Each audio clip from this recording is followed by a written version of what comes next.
Now, Turkey is facing what's being called a major test of its press freedom. 17 journalists and staff from one of the country's last remaining opposition newspapers are on trial. They've been charged with terror-related offences following last year's failed coup. But activists and protesters say the case is politically motivated. Let's put some context on this. Lisa Daftari is the editor-in-chief of the Foreign Desk and joins us now. And Lisa, good to have you on the show. Always good to get your insight. We know from anyone who has followed press freedom in Turkey, we know the government has heavily restricted the media. But I want to put it for our viewers into context just how much. To have a look at these numbers. They've shut down 150 media outlets. They've jailed an estimated 160 journalists. It ranks 155 out of 180 on Press Freedom Index. I mean, how do you see this? How worrying is this? Right, and you just said it perfectly. It's proper to put it into context as to what Erdogan is doing and what his bottom line is. So a year ago, last week, we commemorated 1 year since this failed coup attempt in Turkey. That coup attempt was a justification for Erdogan to make a major power grab. And if you ask people inside the country, the opposition particularly, they would say that that power grab was leading up to the coup anyway. That's why there was this attempted coup attempt anyway.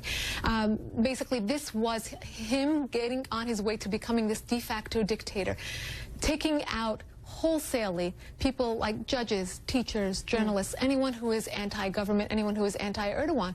And he is not a big fan of criticism. So, as we know in this country as well, the press is what shapes the public opinion. And of course, he's going to be targeting these journalists in a very symbolic move. And of course, this newspaper, it's Cumhuriyet, I'm not sure if I'm pronouncing correctly, is one of the few remaining independent newspapers in the country. I mean, how much do you think is this a factor for being on trial in the first place? Well, they're still considered an opposition paper. So I think that is what, you know, there's a lot, funny enough, Erdogan had an interview last month where he said, we only have 2 journalists in prison right now. The rest of them were armed robbers. So, you know, he's obviously hiding a lot of this, the other power grabs, this awful crackdown, human rights abuses, and again, the larger plan here being to take out anybody who stands in his way. So what is Erdogan's argument here in terms of when it faces these journalists? What is he saying? They just rallied against him in terms of the coup. They led to the coup. They are. Well, he's calling the charges terrorism.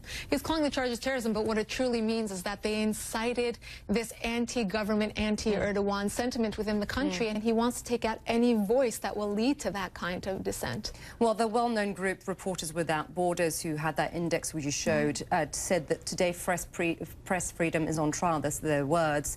What do you think be the implications, Lisa, for press freedom in Turkey following on from this trial? I think that the future of Turkey with regards to human rights, with regards to those, we saw this in Iran as well, for those who risk their lives to come out and speak out.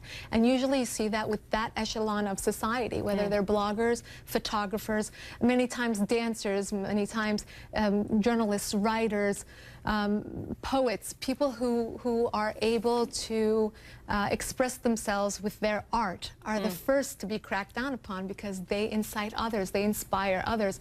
And we've already seen such a pivot over the last decade in Turkey. I think Erdogan's plan to create this dictatorship for himself has been a long time in the making. We're just seeing it come to a height because of these journalists, because of these rights groups that are now more focused on Turkey after the coup. But again, this is something that's been in the making for much longer than we've been focused on. And on the World Press Freedom Index, if we can bring that up, this is Reporters Without Borders, by the way, these are not our numbers. If we can bring up, I mean, Turkey is ranked 155 out of 180 in terms of press freedom or lack thereof of press freedom.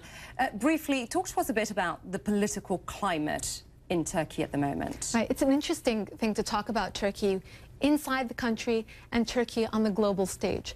So I think Turkey under Erdogan has been basically isolating themselves and going at it alone, meaning Erdogan has had this opportunity to kind of quiet out all the buzz from around the neighbors and to say, I'm going to focus on making my reign ironclad. Again, another page taken from the Iranian regime is to say, we're going to make our reign ironclad at home so that we can then focus on the neighborhood. And that's exactly what Erdogan did. He focused on taking out the opposition and, you know, focusing on Fethullah Gulen, who is the individual who's being held who they want to extradite. And he's here in the United States, and he has become the buzzword for any problem in Turkey, and has been blamed for a lot of the incitement.